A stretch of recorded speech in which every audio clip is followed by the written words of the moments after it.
I want to turn to the deadly mass shootings here in this country. And of course, we are all mindful tonight of where we stand. We are here in Texas tonight, where 29 people have lost their lives in just the last month alone. El Paso, which we've discussed, in Odessa. And I know there are survivors from El Paso right here in the hall tonight. Vice President Biden, I do want to direct this to you because we all remember Sandy Hook. 26 people died in that school, 20 of them children. Those first graders would be in 8th grade today. At the time, there was a groundswell in this country to get something done. President Obama asked you to lead the push for gun control. You have often pointed to your ability to reach across the aisle to get things done. But 4 months after Sandy Hook, a measure to require expanded background checks died on the Senate floor. If you couldn't get it done after Sandy Hook, why should voters give you another chance? Because it got done before. I'm the only one up here who's ever beat the NRA. Only one ever beat the NRA nationally. I'm the guy that brought the Brady Bill into focus and became law. And so that's number one. Number two, after Sandy Hook, a number of things happened. It went from a cause to a movement. Look what's happened now. Mothers, the organization, Mothers Against Violence, gun violence. We've seen what's happened again. Now we have all these young people marching on Washington, making sure that things are going to change. There has been a sea change. Those proposals I put forward for the president had over 50% of members of the NRA supporting them, and overwhelmingly the rest of the people supporting them. Now the numbers are much higher because they realize what I've been saying, and we've all been saying, is correct. Over 90% of the American people think we have to get assault weapons off the street, period. And we have to get buybacks and get them out of their basements. So the point is, things have changed, and things have changed a lot. And now what's happening is, and by the way Beto handled, excuse me for saying Beto, what Congressman... That's all right. That was good. The way he handled what happened in his hometown is meaningful. But look in the eyes of those people, to see those kids, to understand those parents, you understand the heartache. But this is we the problem. We are ready to do this. Mr. Vice President, thank you. You did bring up assault weapons here. You did bring up assault weapons here, and many of you on this stage have talked about executive orders. Senator Harris, you have said that you would take executive action on guns within your first 100 days, including banning imports of AR-15 assault weapons. That's right. President Obama, after Sandy Hook, more than 23 executive actions, and yet here we all are today. In recent days, former Vice President Biden has said about executive orders, some really talented people are seeking the nomination. They said, I'm going to issue an executive order. Biden saying there's no constitutional authority to issue that executive order when they say I'm going to eliminate assault weapons, saying you can't do it by executive order any more than Trump can do things when he says he can do it by executive order. Does the vice president have a point there? Some things you can, many things you can't. Let's let the senator answer. Well, I mean, I would just say, hey, Joe, instead of saying, no, we can't, let's say, yes, we can. Let's be constitutional. We got a constitution. And yes, we can, because I'll tell you something. The way that I think about this is I've seen more autopsy photographs than I care to tell you. I have attended more police officer funerals than I care to tell you. I have hugged more mothers of homicide victims than I care to tell you. And the idea that we would wait for this Congress, which has just done nothing to act, is just, it is overlooking the fact that every day in America, our babies are going to school to have drills, elementary, middle, and high school students, where they are learning about how they have to hide in a closet or crouch in a corner if there is a mass shooter roaming the hallways of their school. I was talking about this at one of my town halls, and this child, it was 8 years old probably, came up to me. It was like it was a secret between the two of us, and he tugged on my jacket and he said, I had to have one of those drills. It is traumatizing our children. El Paso, and Beto, God love you for standing so courageously in the midst of that tragedy. You know, people asked me in El Paso, they said, you know, because I have a long-standing record on this issue, they said, well, do you think Trump is responsible for what happened? And I said, well, look, I mean, obviously he didn't pull the trigger, but he's certainly been tweeting out the ammunition. Senator Harris, thank you. Vice President Biden, do you still stand by what you said on an executive order? What I said was, the question, speak to constitutional scholars. If, in fact, we could say, by the way, you can't own the following weapons, period. They cannot be sold anymore. Check with constitutional scholars. Now, Mr. Vice President, thank you. could I tell you Congressman what you O'Rourke, I could want to do come in to you on response? this. 100 days? I'm going to work down the row here, but I do want to come to Congressman O'Rourke because I know this is personal to you. El Paso is your hometown. Some on this stage have suggested a voluntary buyback for guns in this country. You've gone further. You said, quote, Americans who own AR-15s and AK-47s will have to sell them to the government, all of them. You know the critics call this confiscation. Are you proposing taking away their guns, and how would this work? I am, if it's a weapon that was designed to kill people on a battlefield, if the high-impact, high-velocity round, when it hits your body, shreds everything inside of your body because it was designed to do that so that you would bleed to death on a battlefield and not be able to get up and kill one of our soldiers. When we see that being used against children, and in Odessa, I met the mother of a 15-year-old girl who was shot by an AR-15, and that mother watched her bleed to death over the course of an hour because so many other people were shot by that AR-15 in Odessa and Midland. There weren't enough ambulances to get to them in time. Hell yes, we're going to take your AR-15, your AK-47. We're not going to allow it to be used against our fellow Americans anymore.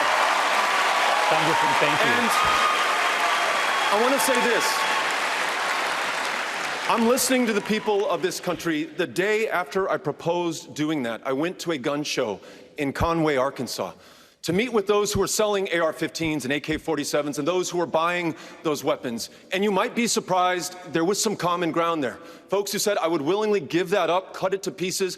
I don't need this weapon to hunt, to defend myself. It is a weapon of war. So let's do the right thing, but let's bring everyone in America into the conversation, Republicans, Democrats, gun owners, and non-gun owners alike. Can I make a point? Congressman, thank you. I want to bring in Senator Klobuchar on this because you've often talked about your uncle and the proud hunters back home in Minnesota. So I wanted to get your response to Congressman O'Rourke tonight. Where do you stand on mandatory gun buybacks? I so appreciate what the congressman's been doing, and I want to remind people here that what unites us is so much bigger than what divides us. Everyone up here favors an assault weapon ban.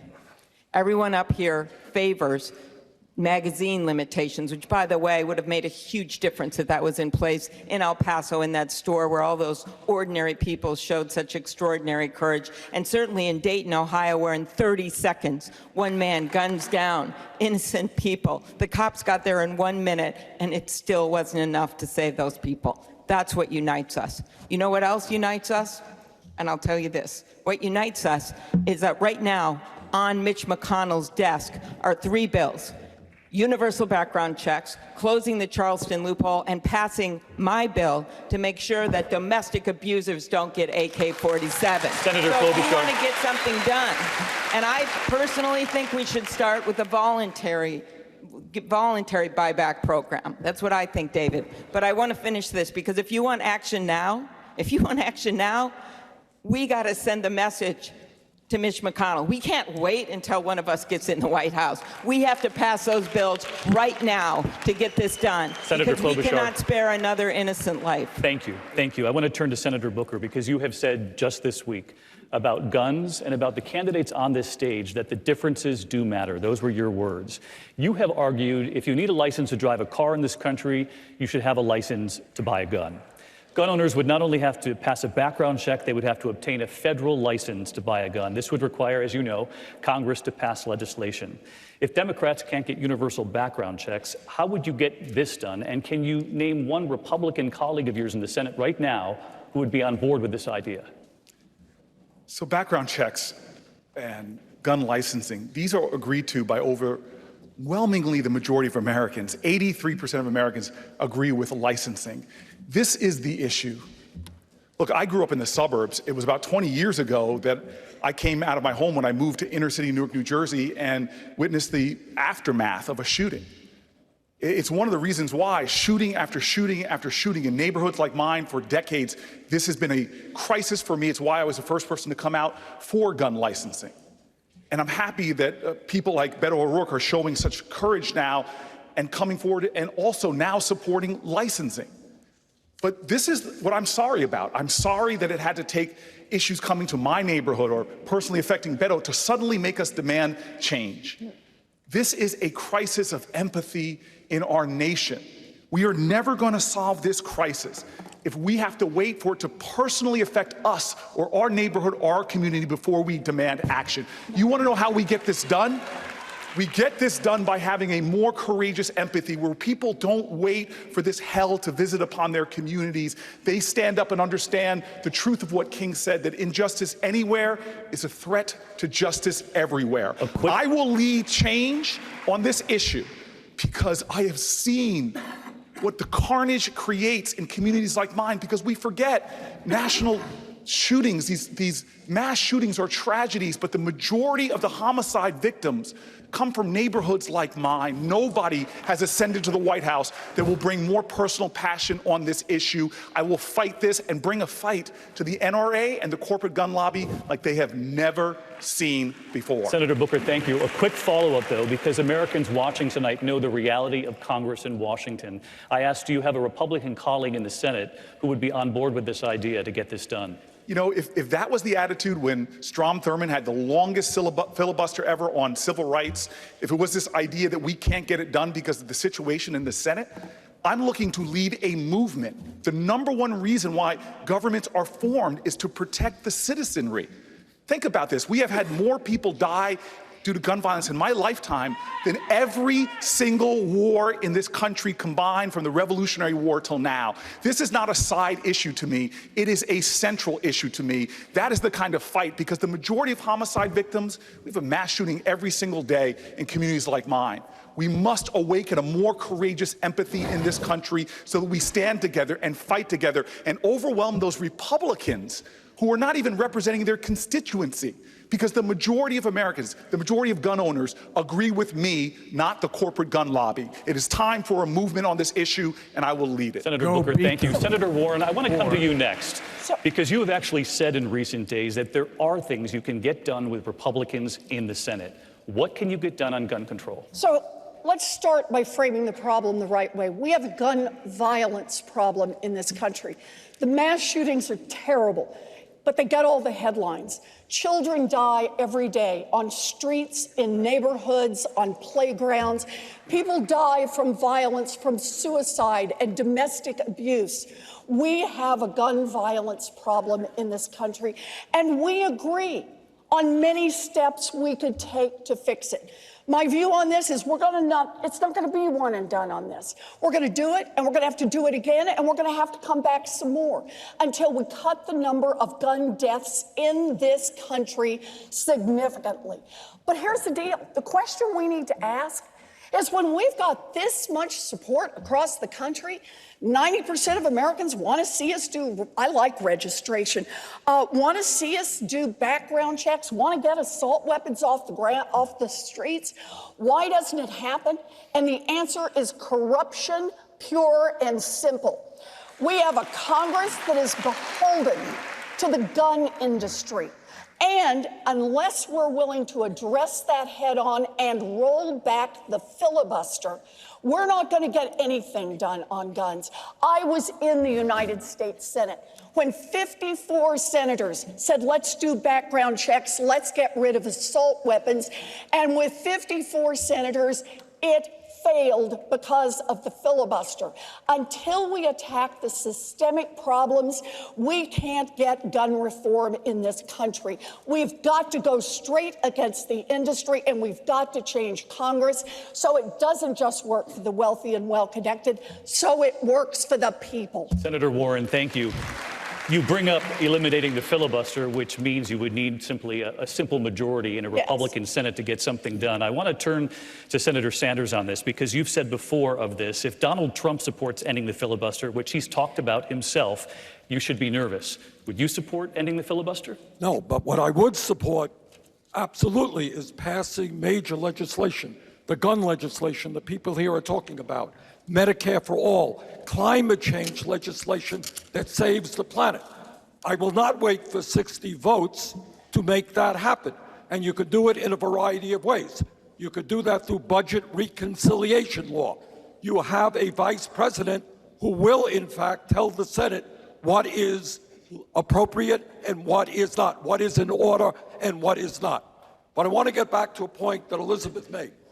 And that, in fact, in terms of gun issues, picking up on Cory and Beto and everybody else, what we are looking at is a corrupt political system. And that means whether it is the drug companies or the insurance companies or the fossil fuel industry determining what's happening in Washington, or in this case, you got an NRA, which has intimidated the President of the United States and the Republican leadership. I am proud that year after year I had an F rating from the NRA. And as president, I will not be intimidated by the NRA. Senator Sanders, thank you.